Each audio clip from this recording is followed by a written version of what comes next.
How's it going, people? Welcome to the stream. Welcome. Hope everyone's doing fantastically well. No Arsenal, no nothing. So I assume maybe someone's doing better than others. Obviously, there's FA Cup happening. There are games going on. I've been watching the FA Cup games. It's actually a pretty nice watch. Nearly some upsets, you could say, but some very entertaining games. Let's just put it that way. The game of Leyton Orient versus Man City, where Leyton Orient lobs the Ortega from the halfway line. The game just finished. The Birmingham versus Newcastle, very entertaining game, I would say. The ironic fact is that Birmingham managed to score 2 goals against Newcastle. Arsenal haven't scored against Newcastle in 3 games. Full 3 games plus extra time, so nearly 300 minutes. So that is about fun as well, of course. And at the moment, Chelsea are playing Brighton as well. That game is currently going on. And Chelsea are winning 1-0. So that's actually pretty nice, pretty damn nice to see overall. But yeah, oh, wow, Verbruggen goalkeeper scored the own goal. Mad. Anyways, but that is quite irrelevant because Arsenal should have been in this. Arsenal should have been in this competition. If we could have beaten Manchester United, we would have played against Leicester yesterday. United yesterday 1-1, barely, to be honest. Like, United just look shambolic, pathetic, and embarrassing. At the same time, something I really wanted to do is watch as well, but at least one half I'm gonna miss. It's Real Madrid versus Atletico Madrid. The Madrid derby is going on. 4 minutes in, still 0-0, so that is happening as well. But today, of course, since it's Arsenal channel, we're gonna talk about Arsenal. We're gonna look a bit more at Martinelli's injury. We're gonna read an article regarding Saliba, so that's gonna be happening a bit more as well. And after all that, now there's some bits and bobs here or there, we're gonna look at a bit early, but it's mid-season pretty much. Arsenal are on a break. We're gonna look at Arsenal. We're gonna try and look at the players, how they have performed, and we're gonna have Arsenal type of keep, loan, and sell. Basically, that's gonna include Arsenal's first team, pretty much every single player, so all that is gonna happen today. So, of course, smash the like, smash the hell out of like, smash it, destroy it, do everything you need to do. Leave your comments down in the live chat if you want to chat about anything, and otherwise, and yeah, do everything, basically, and get involved, because it could be a fun one. It could be a fun one today, given that we're generally gonna try and rank Arsenal's players and how they have performed this season. Big up Kwame, big up as an Arsenal fan for 51 years. Damn, that's a hell of a long time. I doubt that next season we will change. Arteta isn't the one that can lead us to honors. I stand by that, and to be honest, I am very inclined to agree, because two things that basically kind of makes me sway into that direction. First things first is the fact that it's Mikel Arteta and he hasn't gotten us over the line after he has gotten his own squad and spent 500 million. And the other 800 million, sorry. And the other reasoning behind this is because based on Arsenal's history, how we do business in transfer windows and everything, and especially under Kroenkes, it's always the bare minimum to keep us in top 4, to keep fans somewhat happy, just to keep basically everything rolling and going forward. So ultimately, we are doing everything in our power, ultimately, just to stay in top 4, or just to basically look like we are challenging, but not to challenge. Let's just put it that way. Because it doesn't look like these owners are very serious about winning trophies, as Stan Kroenke has said himself. I didn't buy Arsenal stake to win trophies. So that is what it is actually at the end of the day. But yeah, I think we're gonna kick things off today with some random news about Martinelli and stuff like that. Obviously, the news came out about Martinelli. David Ornstein tweeted it out that Gabi Martinelli faces more than a month on the sidelines with a hamstring injury he suffered against Newcastle. Now, it looks like he's gonna miss, apparently, against Leicester. That's the game we play straight after this 10-day break in Dubai. West Ham, Nottingham Forest, and even potentially United and Chelsea games, plus both Champions League games. That is basically up in the air, and that's how at the moment it is looking. And to be honest, it's not looking too good, because our attack is as bleak as it is. Obviously, we had a bit more zazz in the attack when we had Saka, and to some random extent also Jesus when he was playing through 9. obviously. But at the same time, Saka is out for the longest time. Jesus is injured, and only attack we had was Trossard, we had Havertz, we had Manieri, Raheem Schillings, and Martinelli, of course, and that was a bit rough. And of course, in a way, Ethan Manieri was outperforming every single forward we have, attacking player, because somehow he's the best one. Somehow he's the best one. We are relying on teenagers basically to get us over the line. But the big issue about this is the fact that we are basically one injury away for having no substitutes in the attack, because if Havertz goes down, given that he plays full 90 almost every single game, or Trossard now goes down with Martinelli's injury, or God forbid Manieri goes down, yeah, we have no substitutions in the attack unless we decide to go to sub on Kabias, Go Jr., or Oyedeji maybe up top. That is only options we have from the youth team. And Kwame is saying that Martinelli hasn't improved at all. And to be honest, very sorry, something's bothering me. I tend to agree with that as well, because Martinelli was signed under Unai Emery. And he was looking actually pretty damn good. Very good, let's just put it as it is. He was looking pretty darn good. And Emery was trying to play him even as a 9, and it was working. But yeah, Emery got sacked, Arteta came in. Martinelli, obviously, for the FA Cup runs, he was injured, so he didn't play. Only player that has left in the team that played in the FA Cup final, for example, at the time when we won it, 5.5 years ago, well, 5 years ago, was Kieran Tierney. Ironically enough, another player Arteta wants to get rid of course. But yeah, Martinelli, like, we signed him from Brazilian 3rd division, which basically was shot in the dark in a way, although it looks like we, at one point, it looked like we have basically hit nail on the head precisely, because even Jurgen Klopp said that he's fantastic talent and would want to have him in his team, and other managers were praising him.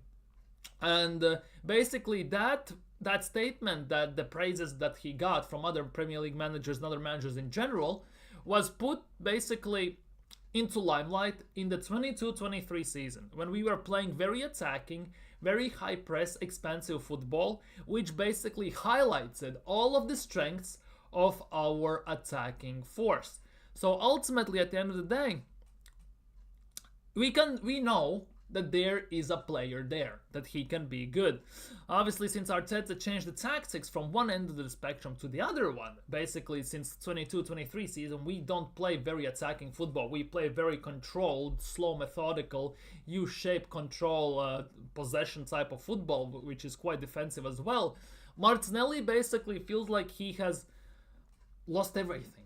To some extent it feels that way, because it looks like he has lost his confidence. Obviously injuries didn't help, and we are obviously, since we don't play very in behind runs a lot and everything, Martinelli has to play lots of one-on-ones, which he is not the best at because he doesn't have the technical ability to do so to a certain extent, even though he's Brazilian, and you would assume that Brazilians have actually some tech. He's one of those exceptions that don't, skills-wise at least, and dribbling-wise. So ultimately, yeah, it's not looking too great for him. I think Arteta, with the change of tactics, has literally shot in the foot in terms of the attack, especially for certain players.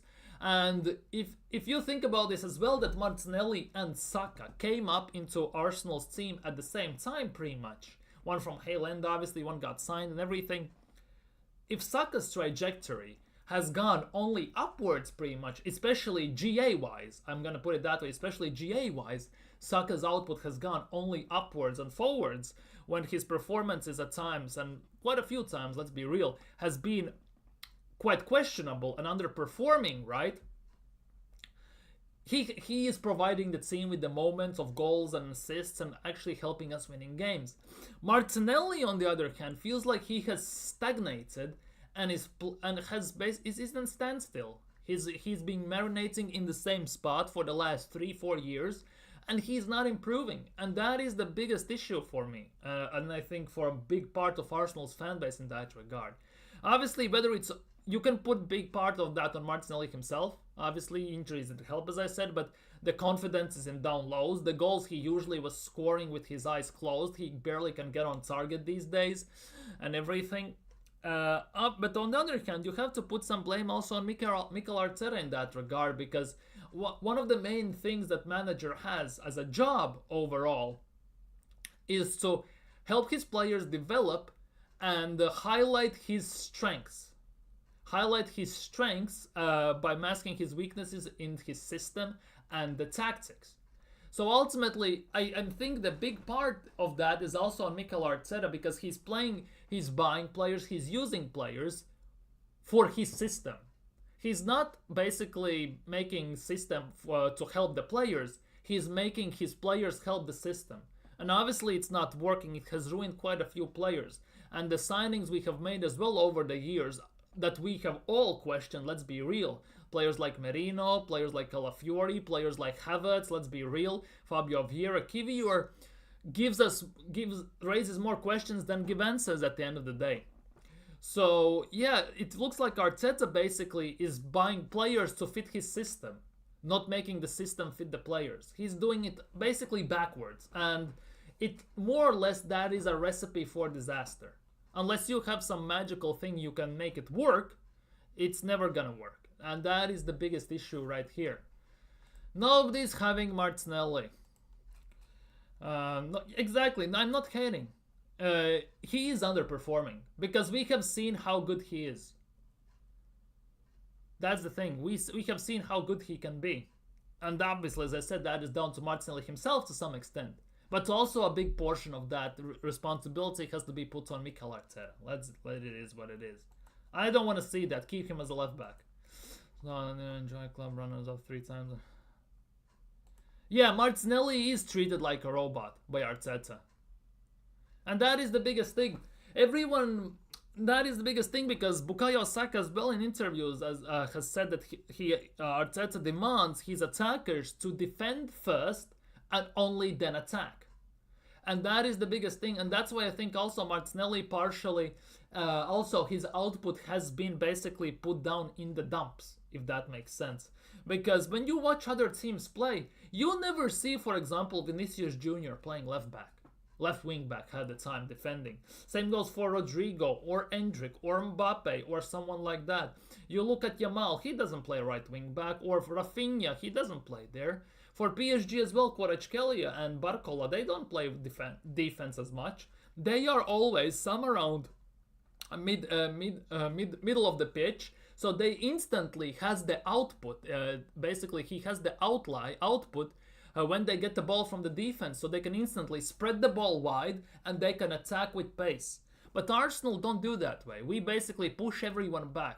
As Arteta likes to say, we defend as a team and we attack as a team, which in theory sounds good, but when you put it into practice, it doesn't work at all.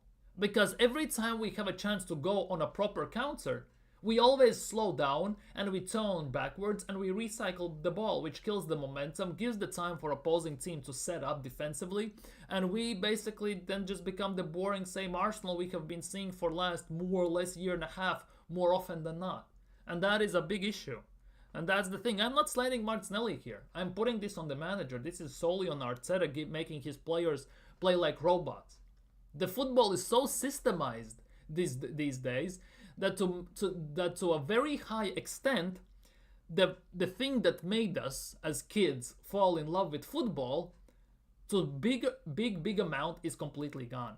The ability to express footballers express themselves, to let them be themselves, to enjoy the football with some flair, and it's easy to the eye and nice to look at. And these days you don't see that. You see it on very, very rare occasions. So I guess it is what it is.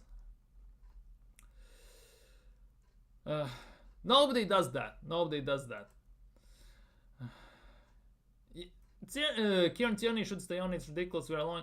That's the thing, but it is what it is. Recall Vieira, Tavares, Lokonga, and we need depth, but as much as, for example, there were reports that Arsenal in January or just before January, Arsenal were exploring the option to recall, for example, Vieira, it's not going to happen. Recalling Tavares and Lokonga is pretty much impossible due to the fact that they are loaned out with options or obligations for them getting purchased. Tavares is out in Lazio with obligation to buy, and Lokonga is out with option to buy. And that basically would absolutely ruin everything. Obviously, that would piss off as well every single team in the world to the team that we have loaned everyone out. Obviously, we are not here to make friends and everything, but there has to be some sort of integrity to some extent. Yeah, Arteta and his... Exactly, is the problem. Attackers beat inverted defenders. Exactly. Because we don't see these days as much overlapping, as much... crossing from Arsenal we see consistently is just ludicrous that 6'4" Kai Havertz is crossing the ball to 5'6" Trossard. That's the dumb part in this, obviously, especially against defenders who absolutely adore battling in the air, like Dan Burn, like Fabian Schär, like Harry Maguire and players like that. That is just ludicrous and stupid on its own. But yeah, this is to a major extent predominantly on Mikel Arteta, and that's the biggest reason why I want him gone. The tactical solutions, tactics in general, is just down in the dumps. They're not good enough, and they are not going to lead us anywhere. To some extent, not to some extent, but for me, Mikel Arteta basically is Arsenal's Brendan Rodgers. I've been saying that for the longest time. I'm going to stick by it, basically, because Brendan Rodgers with Liverpool always was this close, but no cigar. And the closest he was with the Gerrard slip, you could argue. Arsenal had that last year when we lost when we lost one of the games we shouldn't have lost. We were very close as well. And for us to get it over the line, I think we need to change the manager, because we have built the team to a certain point where Arteta cannot take us any further. We now need to bring in a winner and a trophy winning manager who can actually handle egos and everything. And stuff like that. So I guess it is what it is. In my opinion, it's up front that's not good enough. 2 wingers and an attacking midfielder. Like that you cannot say this single-handedly that our attack is at fault. If you do it that way, also you have to put in the midfield, because midfield technically supplies the ball to the attack. And people say, "Oh, if Odegaard got a striker, then he would be cooking." No, he wouldn't, because most of the time when our so-called striker Havertz gets the ball, it's not from Odegaard, it's from somebody else. But ultimately, for me, it's just the left number 8, number 10, and our backups from both wingers and the striker himself. So that's about 6 players in general. That is basically causing us that is basically slowing us down. Dude, that's the thing. Martinelli used to cook defenders. Many defenders. Okay, Trent might not be the best example because defensively he is questionable. But overall, when you look at the teams we have played at the time, when we were fighting for the league 2 years ago, 3 years ago, and Martinelli was on fire, he was cooking defenders. He was. There is no argument about that. And maybe it's a confidence thing. Well, it definitely is a confidence thing. But overall, it's not looking too good. It genuinely is not looking too good. Bro should be going 3 at the back and all this, not going 3. That's the thing. We've been saying this for the longest time. Arteta used to play 3 at the back when he just came in. He had Aubameyang playing left wing and everything. But he hasn't gone back it since he won the FA Cup. The one formation and tactics that won him the FA Cup, he has never turned back to it since ever. And that is something. Because sometimes from a victory, you can learn more than from a defeat. As wild as it sounds, that is true. And in this instance, Arteta could have learned that maybe that type of formation with those type of tactics could work for us in cups. We could play like that. It maybe could have get us over the line, make us more resilient as a team. But we have never gone back to it since. Bro says, can he invert but then playing 3 man? Basically. I never laughed at that. I said that I don't want Barcola. We discussed Barcola to quite massive extent. Dembele is just a 50-50 one. Dembele, there is a player there, but I don't think he is for Premier League in that regard. I'm not saying he's a bad player, but for me, it's just... Let's just put it that way. There's nothing... Timber, Saliba, Gabriel, and Luis Skelly. Makes sense to me. There is issues with back 4. There are issues with back 4. But it's not the issues in our players. It's in the system that Arteta is forcing them to play. That is the issue. because he always wants to invert, always open gaps in certain places. And it works to a certain extent with our defense. But at the same time, it doesn't work with our defense, especially when we use some certain players. With Calafiori, this inverted crap doesn't work that well, because defensively he, to some extent, is a liability still. You could say he's learning the league and everything, but that would be just an excuse to some extent as well. So it's not about the players per se, it's about the tactics that Arteta is making them use defensively. Have you seen Saliba defend? Partey, Rice, Odegaard, midfield. That the Saliba is a very, very, very weird one, and basically that's a very nice turn to Saliba, by the way. That Real Madrid are actually going in for Saliba. It looks like Real Madrid could actually come big time for him, and that is a big, big issue for me. If you look at it this way, I'm just gonna for a second do it like this. But yeah, it looks like Real Madrid are ready to spend big. Obviously, the record for defender is 80 million for Maguire, but ultimately, Saliba recently has been a bit questionable. Whether it's due to the injury that he had and he hasn't fully recovered, and he played against Wolves or he didn't got tested, but against Newcastle he has been shambolic, and whether it's down to tactics, whether it's down to the fact that he hasn't recovered, but I've never seen Saliba getting spun like he's been spun around in against Newcastle at St. James Park. I've never seen Saliba do that. And then to make that stupid foul, which he got yellow for, I've never seen that happen. That is the big thing. I've never seen it happen. And that for me is a big question mark.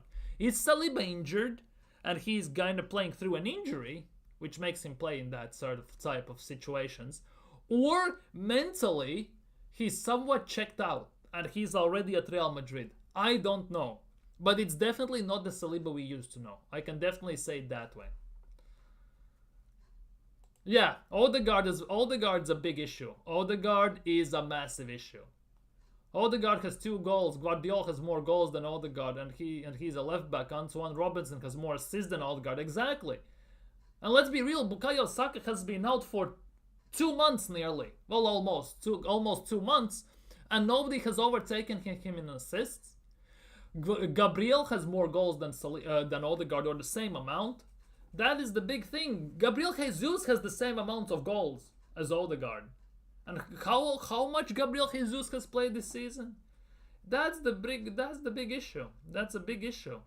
Some other teams' center backs, defenders, have more. I think Ederson from Man City has the same amount of assists as Odegaard as well. Isn't that something? The goalkeeper has the same amount of assists as Odegaard or something like that. There was something weird. There was a stat like that. That's kind of mad. Chef Bella is cooking, bro. Back to hat-trick, bro.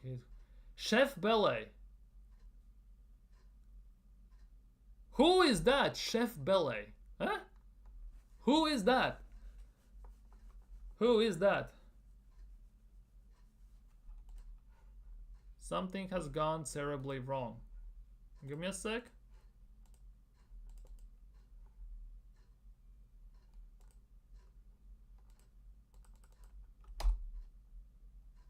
Give me a sec. I need to fix this. This is pissing me off now. Give me a... Why? Yeah, here we go. Here we go. I have watched Saliba defend, although he can careless that he's... Well, he is better than Kivior has scored. Bastoni, let's see, Bastoni is a very interesting thing with Bastoni for me personally, because, and this is the one big thing I'm gonna be very cautious of. He's an Italian, he comes from Italian league. I have no doubt that he can defend. He's a very good defender, a massive colossus of a defender. But again, if you look at Premier League history, there hasn't been a single center back. There hasn't been a single center back that comes straight from Italian league, Italian center back, to Premier League and instantly hits the ground running. That is a big issue, because we are in a stage in a way where we cannot afford to buy players that we need to give time. And that's what's confusing me. Why we are not, for example, buying a Premier League proven defenders and stuff like that, like a big ones as well, because we have the money. We can afford to do these things. That is the big thing. Bastoni and Gabi, that would be very scary, I'm not gonna lie, to some extent. Odegaard is not lazy. He's just not good enough. That's the thing. Odegaard is not lazy, he's just not good enough. Yeah, Gabriel Magalhaes is actually very good. Yep. No, definitely not. Let's not go to extremes. Genuinely, let's not go to one extreme to the other. The thing is, we barely concede with Kivior. Kivior has been the sole reason why we have conceded the goals we have conceded when he has played. That is a big issue. Key defenders like goddamn Sussy from... Just give him time. I'm not sure whether Marlon is trolling these days or he has completely shifted from one aspect to the other. I'm just gonna say it as it is to some extent. Because he used to back Saliba and he wanted Arteta out. He used to back Saliba and everything, and now he generally hates Saliba. He doesn't want Arteta out and everything. He doesn't like Saliba anymore. It cannot be out of nowhere. Either he's trolling or something has happened.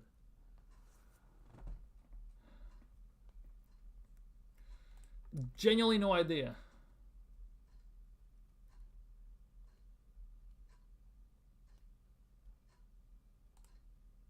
Dude, no. I have watched Odegaard and he's strong. He is struggling, but the thing is, Odegaard is very bad when team is not playing good. That's the biggest issue for me with Odegaard. When team is basically steamrolling everyone, Odegaard looks phenomenal. But when the team is struggling and we are looking to Odegaard, so-called our captain, to raise the standards, raise the level, and maybe get us over the line, he goes in hiding.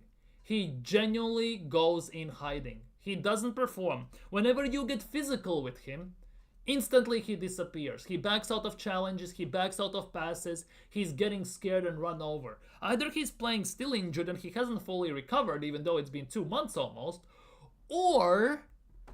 yeah, for me, he's not it.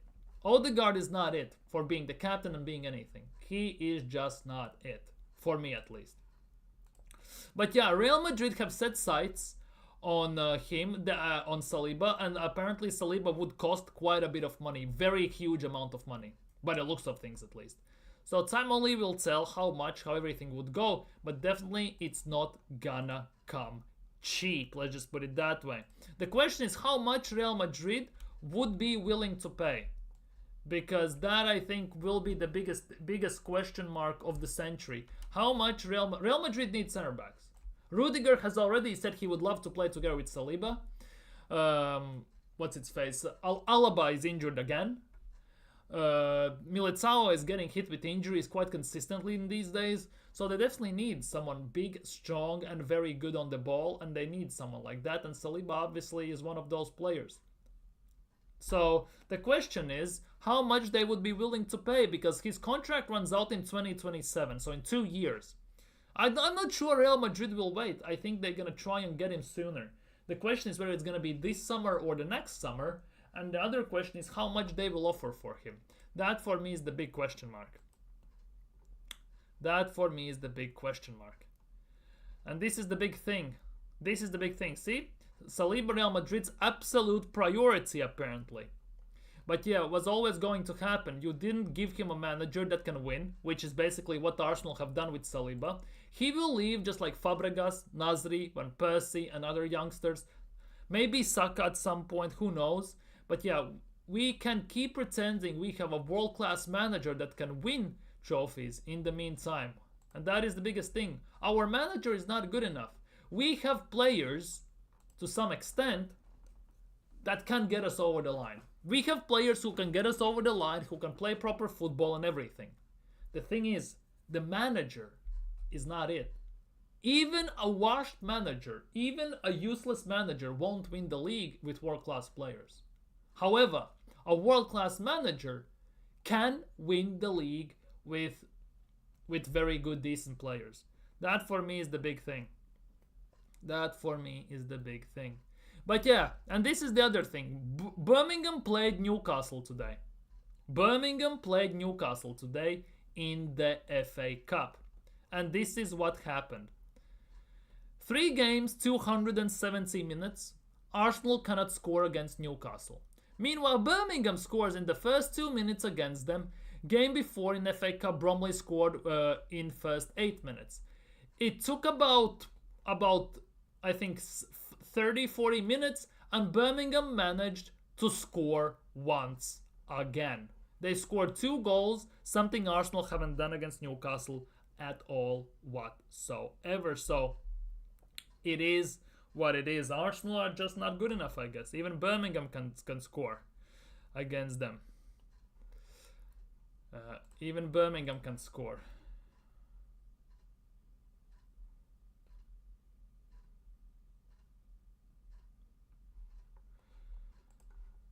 This Kivior debate in the chat is, I'm not sure whether it's either trolling or it's utterly stupid. No offense. Because saying that Kivior is better than Saliba is utter madness. That sounds Top Gunner's level of delusion. Sorry, not sorry. Brighton versus Chelsea is 1-1. Brighton versus Chelsea is 1-1. Jorginho Rota scored. So that is going there. Real Madrid derby. Oh, Atletico Madrid have a penalty against Real Madrid. Ooh, this is gonna be interesting. This is gonna be interesting. VAR decision, and Atletico Madrid are getting a penalty. And by the way, Real Madrid are struggling against the 2 big sides in Spain this season. They have lost to Barcelona twice and once to Atletico Madrid. I'm not sure what's going on there, but they definitely are struggling. But yeah, here we go. This is what today is all about, basically, to some extent. Here we go. Arsenal, keep, loan, or sell. Basically, what we're gonna do is kind of try, at least, and to judge Arsenal's players, how they have performed either this season or over the course that basically by the time they have been at Arsenal, whether it's been a month, whether it's been 2 months, whether it's been a year, 5 years, 6 years, no years. We're gonna try and talk about this. We're gonna look at this and see whether we would rather keep the player, sell the player, or what we would do with him. I saw Oyedeji, Kenyon Edwards, Kabi, and Joshua Nichols with the squad, and Saladin in Dubai. There is Max Dauman is in Dubai, and some other players. Even Ben White is in training apparently, so that is kind of interesting. We'll see if he plays sometime soon, but even Ben White is training with the team. But yeah, anyhow, keep, loan, or sell, basically.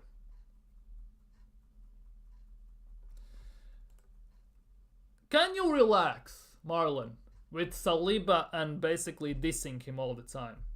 That is not it. Just no. I get that you may not like him because for some weird goddamn reason, but can we just not do this? Can we just not do this? Anyhow, David Raya.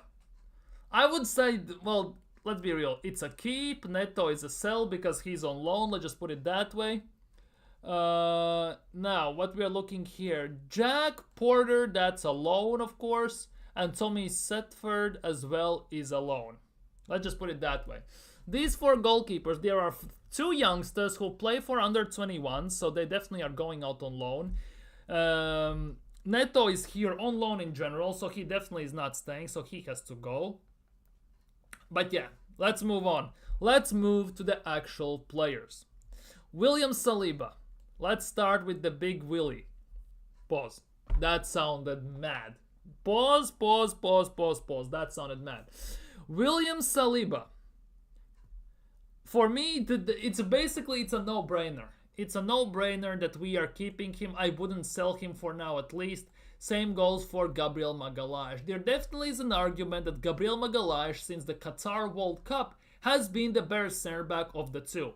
100% there has been that argument. I 100% believe so.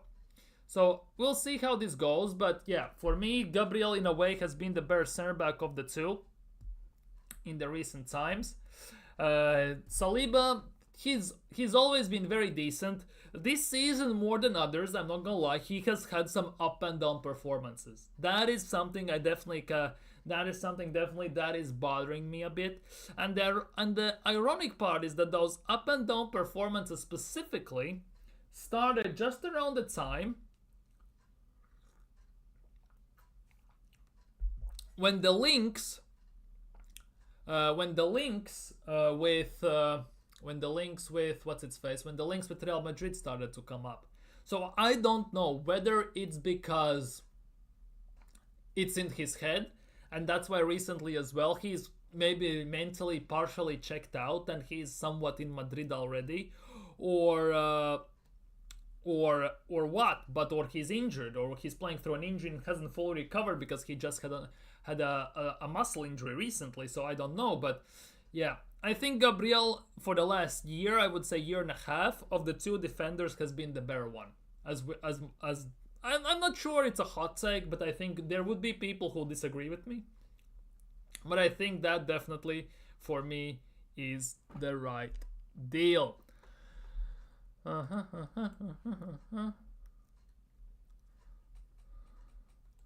Who you picking, Saliba or Konate?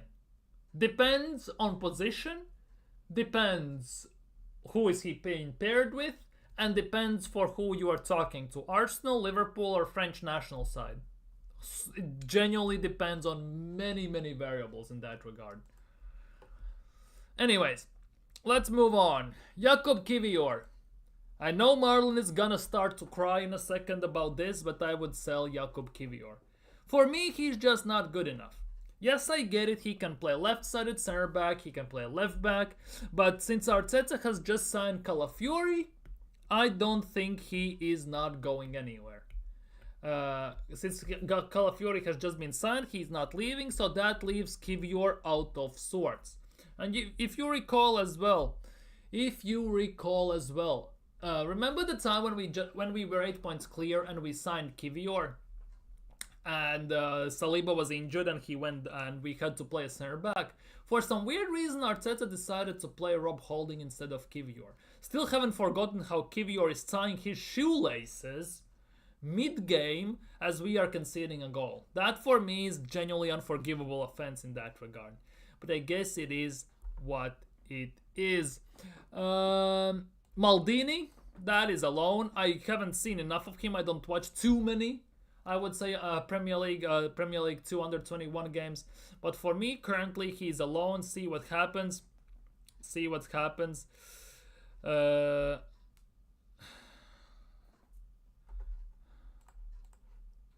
Calm down, Marlon. Seriously, calm down. Calm down.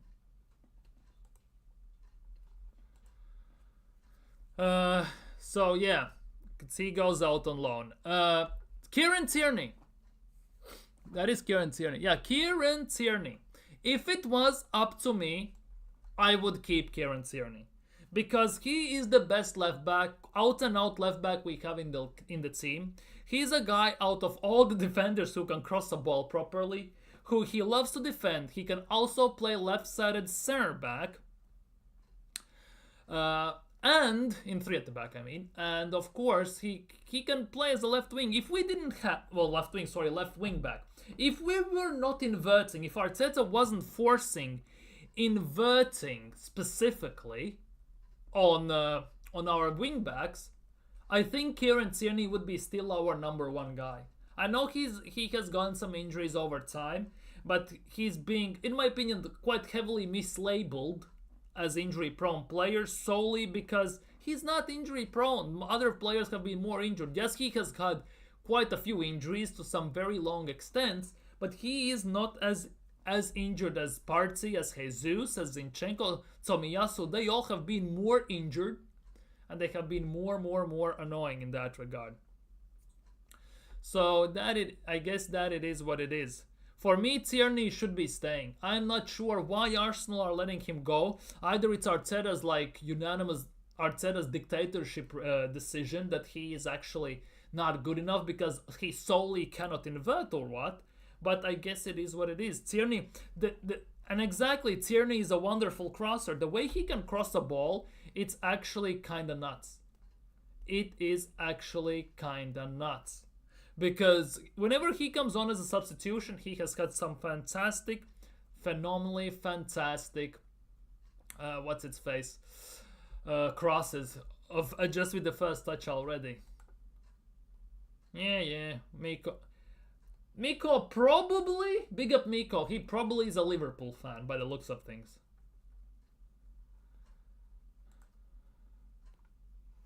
Anyways, Ben White is a keep. Yes, he's been out with well, he has been out for quite some time. He was playing through injuries. No wonder in the beginning of the season he was looking quite shaky, I'm not gonna lie. But again, that is solely on Arteta. I guess he dragged out him being played for that long solely because he wanted for Timber to catch up his fitness so he can play maybe more regularly for extended periods of time, maybe. But I guess it is what it is in that regard. Still, it pisses me off that he plays Partey as a right back, and I think we're gonna see this a bit. We're gonna still see this season, even though Ben White is back. Timber also is not injured as of now, so knock on wood that doesn't happen. So that's a good sign. It looks like we could see actually Thomas Partey in the midfield on more consistent basis, but at the same time, yeah, Thomas Partey against Newcastle felt like he's not 31 or 32, felt like he's 82. That was an unforgivable performance in that regard. Jurrien Timber is a keep without shadow of a doubt. Timber actually is a very good player. Just the fact that he got injured in the first game last season and he didn't play at all pretty much, that was the sad part, because he was actually quite fantastic. And since he has come back from ACL injury, on some level it doesn't feel like he has even had an ACL injury because he's actually playing that good. There have been some let's just say worse performances than we have seen before, but Timber has been phenomenal this season. Quite phenomenal. How Arteta will manage these two once Ben White comes back will be very interesting. I'm just gonna put it that way.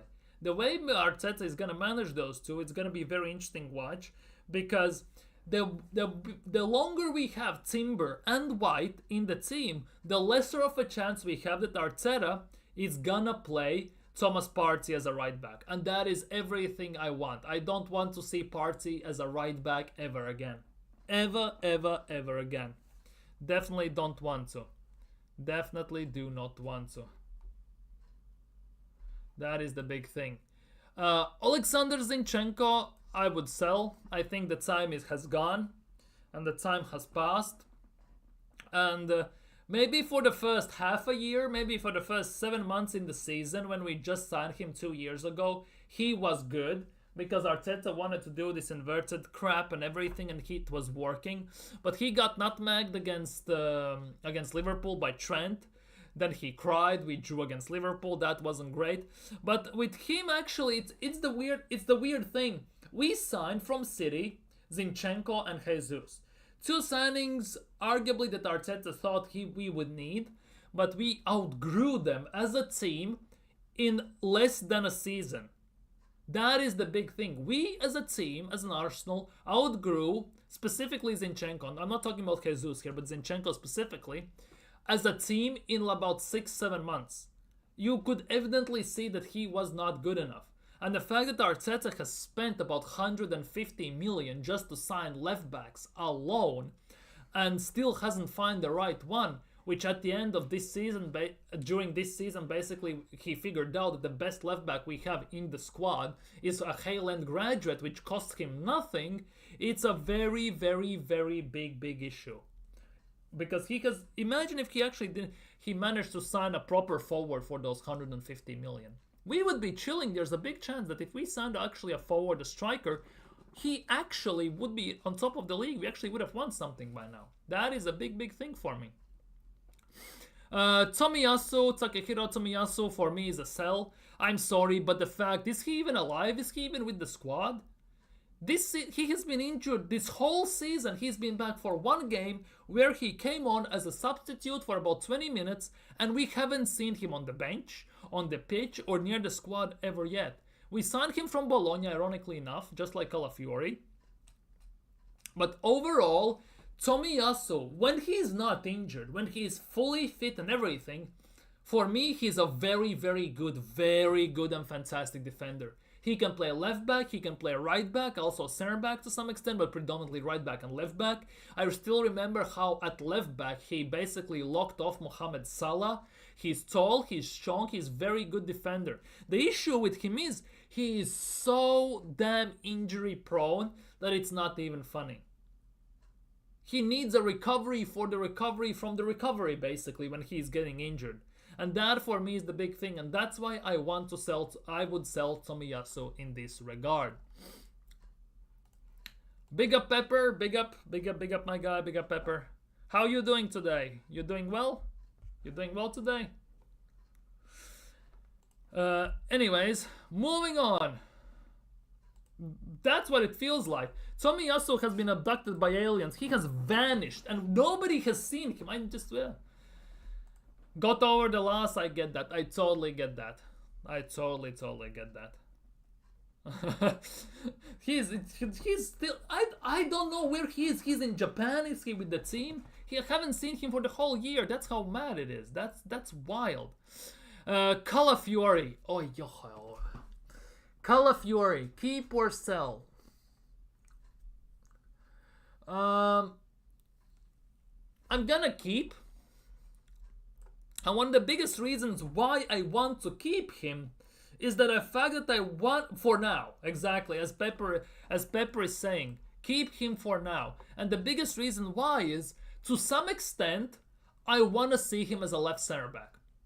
Just for a few games, I would love to see him how he looks as a left center back. Because he, for Bologna in the last year and a half, when he played there, he was a center back. He was in the three at the back, he was a left-sided center back. Before that, he was a left back, and even a few years before that, he was a left wing. For me, the fact that he has recently played that much as a left-sided center back, and now we have put him as a left back, is kind of the reason why he has gotten so many injuries in these times since he's been at Arsenal, because left center back and a left back is a completely two different positions, in my opinion. And the fact that, well, defensively a bit he's a liability, but when he pushes forward it helps the attack quite massively. Obviously with the inverted crap Arteta wants to play and everything, he fits that to a T.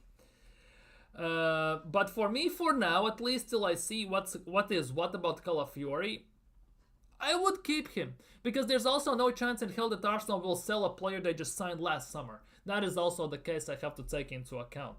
But for me, the fact that we play him as a left back, I want to see him as a left-sided center back. That for me is the biggest thing. That for me is the biggest reasoning. He should be staying for now. Definitely for now. He's not bad, but definitely for 45 million you would expect more, because he is one of the most hyped up center backs / left backs from Italy quite a bit. Exactly, he's not, to some extent he's not bad. He just needs to stay fit, don't get injured so much. And that is the biggest issue with him, because his injury record already for a 22-year-old, by the way, for a 22-year-old, his injury record, by the way, is very poor. Look at the injuries. It drags on to 2 pages. He has played football professionally since 19, so since he was what?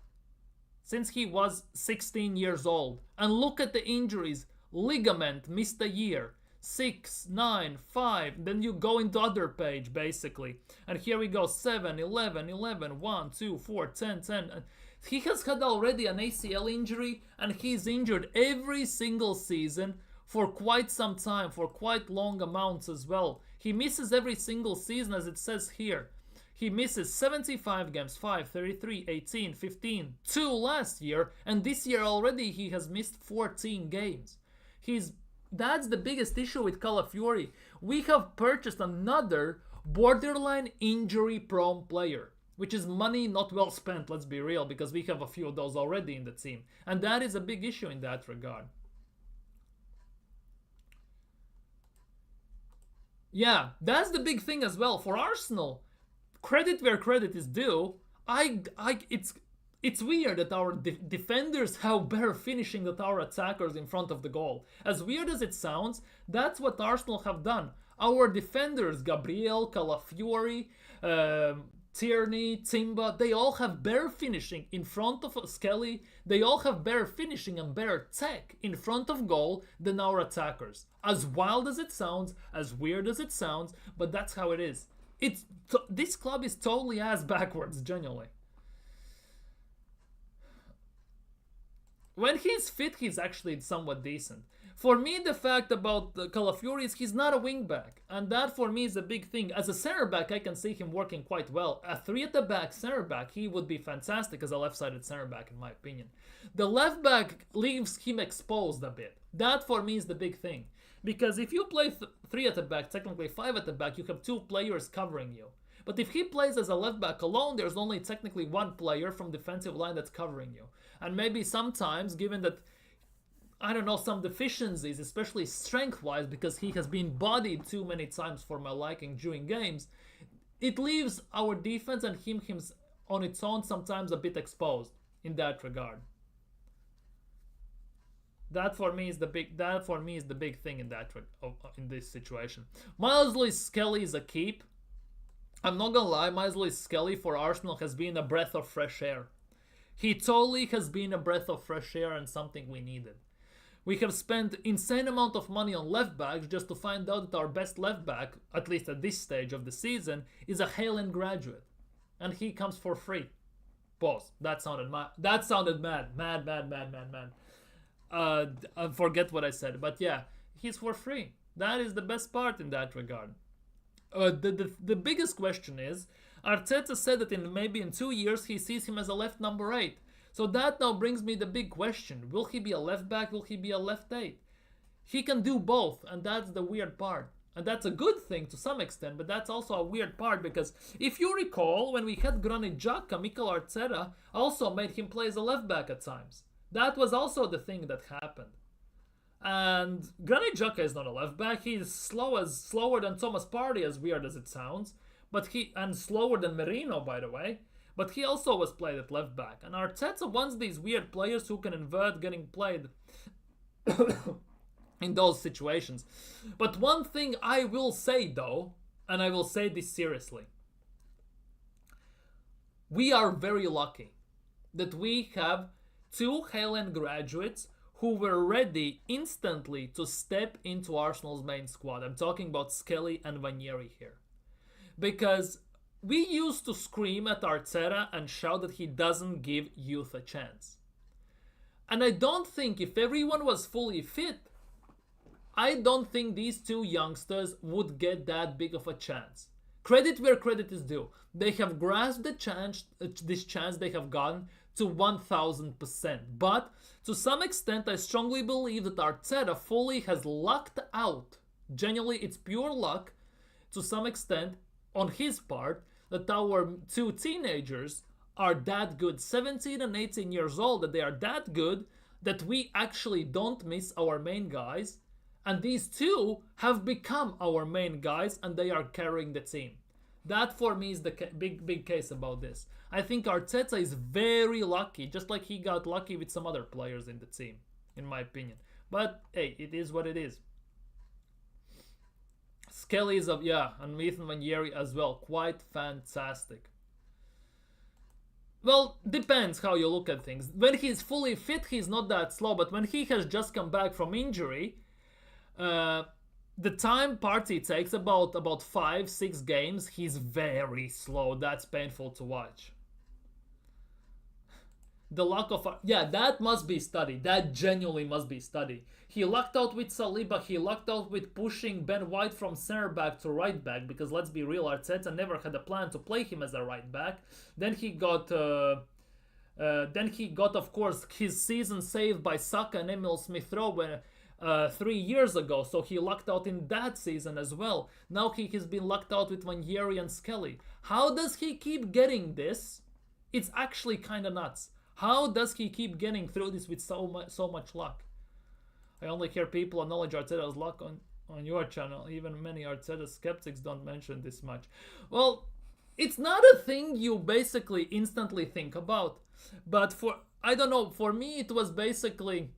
It was one of the comments Arteta made in one of the interviews after the game when he said we are lucky that we have such youngsters like Skelly and Ranieri, that they are willing to step up when they need to and when they are ready, and that we have in their teams. And then the fact that he said that we are lucky that we have players like that made me think, how lucky can he get? Because those two players would not get a sniff on the pitch to a certain extent if nobody was injured. The fact that we had every left back injured at some point, all the left backs injured at some point, and he doesn't rate Kieran Tierney, paved the way for Miles Lewis-Skelly to get into the team.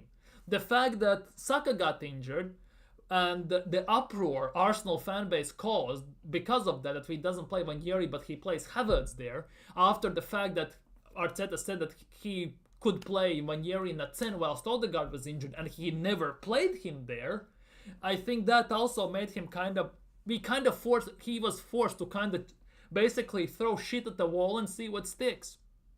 And for some weird reason, not some weird reason, but for the luck of the draw, it actually stuck to the wall, and he actually worked to the charm. Exactly, he keeps escaping the sack every time, and how? I have no idea.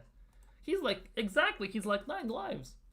Every time when he close to getting the sack, somehow gets a contract extension. Yeah, how does that happen is actually kind of mad. He has gone those contract extensions to very maximum extent every time.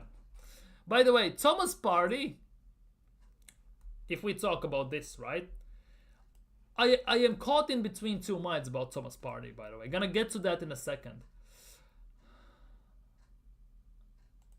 Exactly. Partey in the middle is fantastic. Although against Newcastle he was shambolic, by the way. He was Thomas' funeral there.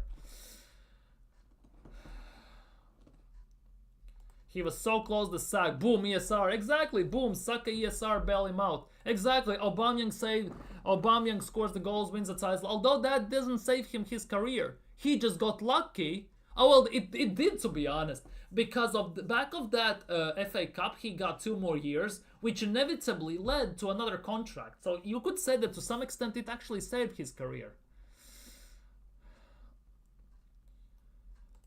Igal, he supports Arsenal his way. As much as I watch sometimes his streams, I watch him being a part on certain people's channels when he talks. I admire how much he can take and how much he believes in certain things despite what everyone else says around him. That's something I admire about him. Do I think he many times speaks complete delulu? Yes, I do. that I'm gonna say true. But no disrespect to him. He has his opinion, he sticks to it, he defends it, and he fights for it. The thing is, there are times when basically in life you need to admit that you were wrong. And that I think might be the be-all end-all to some extent. Thomas Partey, midfield general. Yeah, he's getting lucky all the time. Ain't no party without... I don't know how Igal does on Dan's channel against 5 Arteta out guys. Dude. Imagine you being full court pressed, right? Gegen press and everything against Dan, against Northside, against Kenny Lee and someone else. Dude, it's kind of nuts, I'm not gonna lie. Although I respect all of those guys. Lots of things I agree with all of them. There are things I also disagree, and it goes for every single one of them. But yeah, Thomas Partey, basically, where I stand with Thomas Partey is the fact that I'm caught in between two minds. And that is basically this. I would keep Thomas Partey, but under one condition.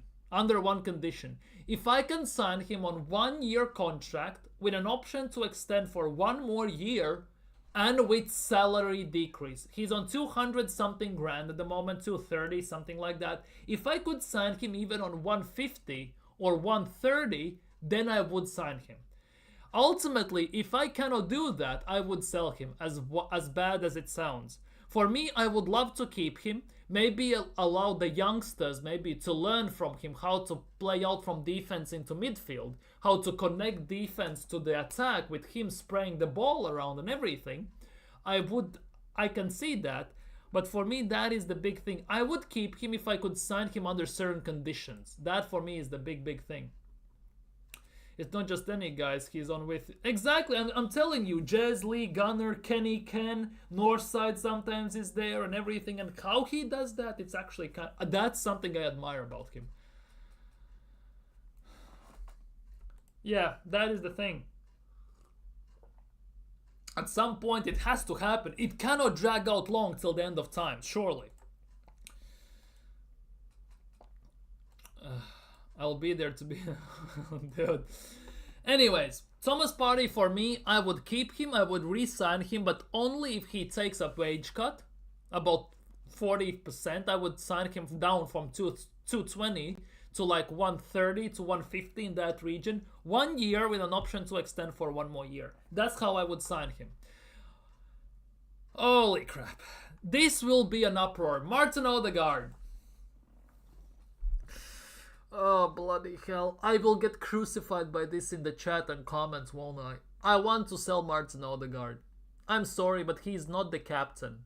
He's not good enough to be the captain of Arsenal. Even big part of Norwegians don't rate him for his national team. I'm sorry. He's not captain material. He's not good enough to lead us over the line.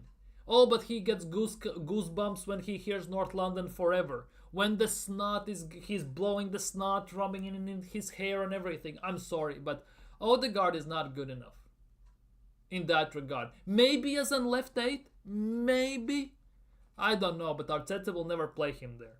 On top of that, yes, he presses a lot. He runs his socks off. I get that. But he's not there to do that. He needs to create. He needs to score goals. He needs to dictate the tempo of the game. And the worst part is, he does that. But only when the team is playing well. When the team is playing awfully awful, when it's playing poor shit type of football, when the other team is basically running circles around us, he will not be the captain who carries us over the line, who makes us better, who he basically goes in hiding. He starts to pull out of the tackles. He disappears completely. He hides behind other players so he doesn't get the ball and everything. He just waves his arms around and keeps blowing his nose, then rubs it in his hair and everything. For me, I'm very, very sorry, but for me, Martin Odegaard has to go. I'm very sorry. The biggest thing is, Pepper, Marlon prefers Saliba over Kivior. That's what we figured out today. And that's not an invitation to start another 30-minute argument in the chat about the fact that Kivior is better than Saliba, by the way. If that happens, I'm timing everyone out. I'm sorry, but not sorry. Turkish, those are League Gunner, Turkish, Northside. They all, I love watching those guys because they speak facts, they speak truth, and they remain somewhat consistent. These top Gunners, they just flip-flop, play roller coaster ride with Arsenal, and that's kind of annoying. A bit recently, yeah. No, it's not turning, let's be real, it's not turning. It's just a bit more, because Arteta out currently is the hot topic of the day. And if for AFTV, as much as I hate to say this, and I hate that it turns into that, is all about money, and basically to some extent that sells. Let's just put it that way. He's not the leader, exactly. I would cash in, the issue is Arsenal won't. You will have some king respect that he delivers masterclass, man. Dude, don't even. Let's not do this, Marlon. Let's just sit here and accept that I prefer Saliba, you prefer Kivior, and that's about it, and let's move on. I don't want another chat about Kivior. If I think I can make them more money. But that's the case. How did AFTV predominantly gain the most amount of popularity? It was Wenger out era. Remember? Troops, what's its face? Claude, may he rest in peace. Claude, a real Arsenal fan. Ty, and everyone, DT and everyone. That was the prime time. That was the prime time when everything started to basically boom for fan TV channels. And for Arsenal, that was the toxic, supportive negativity at the time. That's when they boomed, basically. Exactly. Kivior. Who said Kivior? Marlon prefers Kivior over Saliba. There's genuinely a 20-minute chat between him and Kwame as I was talking about some other things, whether it's Kivior or Saliba. That's what is. Big up Arsenal Manic, by the way. Yep, Wenger all times before they had... Exactly, that is the thing. And 2016 times YouTube, and it was well, exactly, and that's everything. I hope so, but doesn't look that way.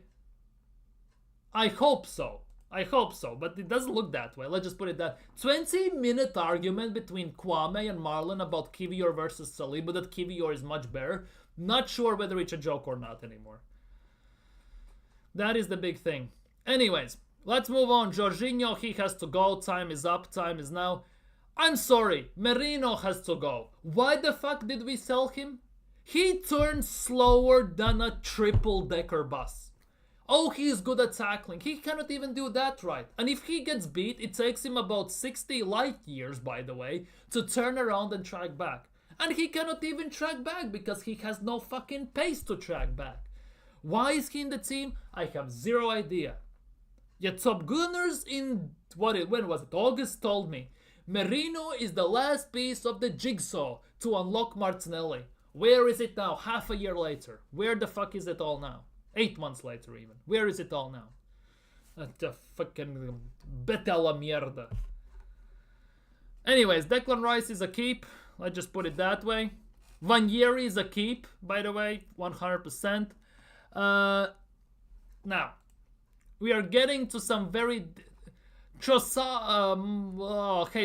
is a sell. Saka is a keep. Let's just put it as it is.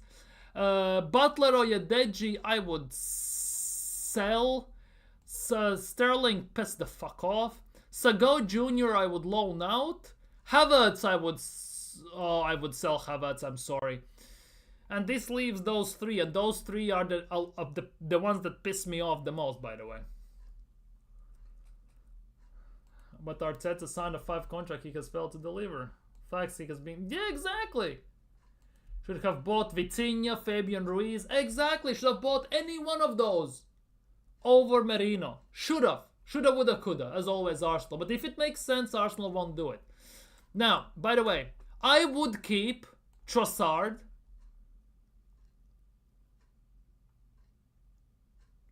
And Mahand I would integrate into the first team, I'm not gonna lie. And Martinelli for me is a 50-50 sell or keep. Because I can see the reason. For example, if we get a new manager right now, I would keep him because he would know how to use him. But if Arteta stays next year, I would just sell him. Genuinely, because he's not gonna get better under Mikel Arteta. No chance in hell. Yeah, exactly. He's genuinely not good enough. He's so slow. I would sack Arteta even if he won the league this season, which I have. Well, he's not winning the league, so I might as well sack him anyways. Let's be real. And Arteta, I don't know what the Scorpion. Trossardinho. I'm keeping Trossard solely because as an impact sub, he's very, very good. Havertz, I'm selling. Why did we sign him? I have no idea. 65 million down the drain. Havertz misses open goal again, basically. 265 grand a week. What the fuck? We are paying over $500,000 to Jesus and Havertz combined for our so-called 2 strikers who cannot even score goals. What the hell are we doing here? Like, seriously, what on earth are we doing here? But yeah, Martinelli for me is the hit and miss. That is for me. Arteta winning the league would be the worst thing to happen to the club. He'll be given 30 years. I'm not reading that last part. In my opinion, guys, Arteta can't lead us to anything. I don't mind you don't agree. No, I've been saying that for ages, and I'm gonna stick by it. For me, Arteta has gotten us as far as he can get. To get us over the line, we need a manager who has the winning mentality, who has won stuff, who knows how to do it. Because I kind of get the feeling that if we sign a proper manager, he gets about 150, 200 million. He genuinely needs about 2 signings or 3 in specific positions, and we walk the league. That's a big possibility because our team is pretty much there to do it. It's just the fact that this club is very reluctant to do it. They don't want us to win the league. That's what it looks like. Because if they win the league, they know that fans will demand this more. They will want for fans to win it again and again and again. And that means they will have to pump in more money into the club so we can retain this level. And they don't want that. That's the biggest issue. Because, let's be real, if we won the league, the revenue would genuinely quadruple for Arsenal in terms of tickets, in terms of merchandise, in terms of tours and everything. The money would quadruple, commercial deals and everything. It would quadruple. That is the biggest thing. But the owners don't want that because that would generally set down a very nuts spiral in that regard. We should have kept Dan Balogun. Balogun is injured at the moment, with shoulder injury for about half a year, what it feels like. But Mika Biereth, he just moved from Arsenal to Sturm Graz in summer. In January, 6 months later, he went to Monaco. First game for Monaco, he scores a hat-trick. Mika Biereth, never played for Arsenal ever. Yet we were fighting against other teams to sign him from Fulham in the under-18s. Arteta should have resigned. Yeah, he should have. By the way, I don't know if Marlon was joking about Kiwior. Yeah, that's the biggest thing. I cannot figure this out as well. It looks like he's not joking. He actually thinks Kiwior is better than Saliba. See, and now he's See, he has completely changed the script about Havertz as well. Because before that, it was Havertz, F this, F that, I will drop kick you, get out of the club, you're useless and everything. Now he's defending Havertz. I don't know whether he's trolling or not. See? He says the Kiwior is better than See? You really think the club gonna sign 7? Exactly, that's the thing. The biggest issue is Arsenal at the moment need about 6 players, right? And that doesn't include players that we will need to sign after we sell and someone leaves for free. So technically next summer Arsenal need to sign about 9, 10 if not more players. And we're never gonna do that. We are gonna sign about 3-4 players at best, and we're gonna basically do bare minimum to keep us in top 4. That's about it. And it's a never-ending circle, and round and round and round we go. I have a feeling we will win Champions League or Premier League. Dude, don't even. Saliba needs to sort his... Yeah, that's the thing. I think he is mentally partially checked out in Madrid. I think so. Either it's the injury he hasn't fully recovered from, or mentally he's partially already at Madrid.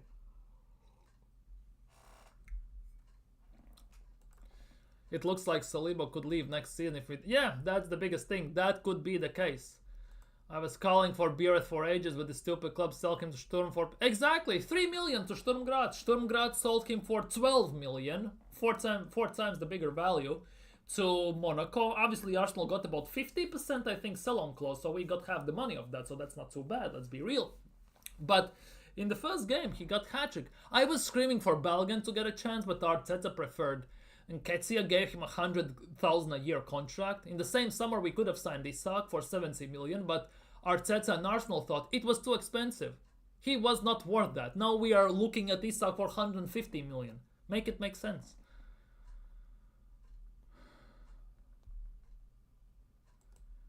Yeah. Left, right. Hell no, King Saka will never leave. He will become the next Henry with us. And you realize you say he will become the next Henry with us, but Henry legitimately left Arsenal to win Champions League, right? You realize that, right? Arsenal 86 2005 ruined by fools who think about checks than our club. Pretty much. Yes, I'm sure we're gonna... Now I can tell Arsenal Manic is joking. That I can totally tell. We should go and buy beer at back of Monaco this summer. Take the element. Dude, 100% if we wanted to buy back Biereth from Monaco, especially if he keeps firing at this rate, by the way, right? We would have to buy him back for 35-40 million. That would 10 times the money we sold him for in the summer last year.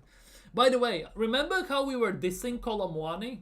Remember those days? We didn't want Colomwani at Arsenal. Even though he's a shit player and everything, right? In my opinion, at least. He's not shit. Well, he's not a good player, in my opinion, right? He has, what? 4 goals in 2 games. Or 3. No, he has 5 goals in 3 games for Juventus. 5 goals in 3 games for Juventus. Might be a new club bounce, but who knows? When we live the double, dude.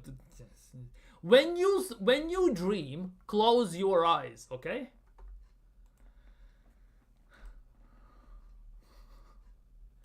I don't know. He was like this yesterday as well, by the way. So I don't know.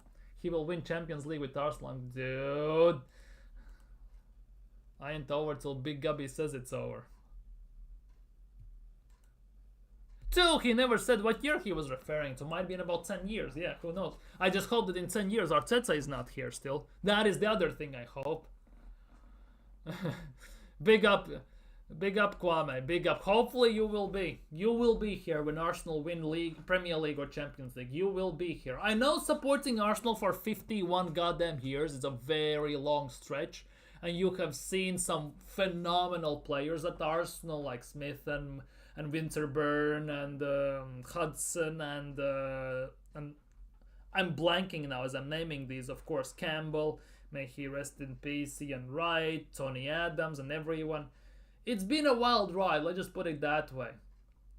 Chapman, that was nuts one. Yeah, it's been a wild ride, but you will see Arsenal win the league once again, 100%. Latest we have thrown in the time. I hope not. I genuinely hope not. But anyways, it was kind of a nuts one, to be honest, because 1, 2, 3, 4, 5, 6, 7, 8, 9 players. Out of Arsenal's current 22-man squad, I would sell 9 players if it was up to me. That means Arsenal would have legitimately a 13-man squad, which means they would need to sign about 10 players in the window. As wild as it sounds. Holy crap. Arsenal will have become the champions. Champions of Dubai Cup, or are we going to win the Emirates Pre-Season Cup? We will be champions there as well. Or you're playing career mode and you're saying that's because you're playing career mode and you're winning in the finals and you're just very hyped. That also could be the case, by the way. Nothing's happening with Arsenal, by the way. Everyone's training, only everyone's happy, everyone's pushing PR on Arsenal. That's the wild one. Nothing that big is happening. Nothing that big is happening. As wild as it sounds, nothing big is happening. Wait, by the way, what is happening in these games? Brighton are beating Chelsea 2-1, by the way. Brighton are beating Chelsea 2-1. Mitoma scored. And Madrid derby, Real Madrid versus Atletico Madrid is 1-1. Alvarez scored a penalty and Mbappe scored 9 minutes ago. So that is happening at the same time as I'm streaming as well. Quite of a nuts game by the looks of things there is going on. I have seen them all from Adams to Wright and then from Adebayor to Van Persie, dude. Remember the days when we had some fantastic strikers, you know, like Smith, like Ian Wright, late Kevin Campbell, Adebayor, Anelka, Van Persie, Bergkamp, to some extent Giroud you may add, but not too much of an extent. Aubameyang, you could maybe add Alexis, he played striker quite a bit as well for Arsenal. And now we have players like Jesus and Ketsia we had up top and everything. What a fall from grace. Not gonna lie, fall from grace. Genuinely. We used to have Robert Pires and now we have Martinelli and Trossard. Yeah, I guess it is what it is. Times change. Reminiscing memories. But yeah, I think for today... Oh, midfield. I'd rather not talk about midfield. We used to have some fantastic midfielders. Arsenal, man, I'm not sure about that one. But yeah, anyways, I think for today, that's gonna be it. Thank you guys so much for watching. Gonna be back tomorrow.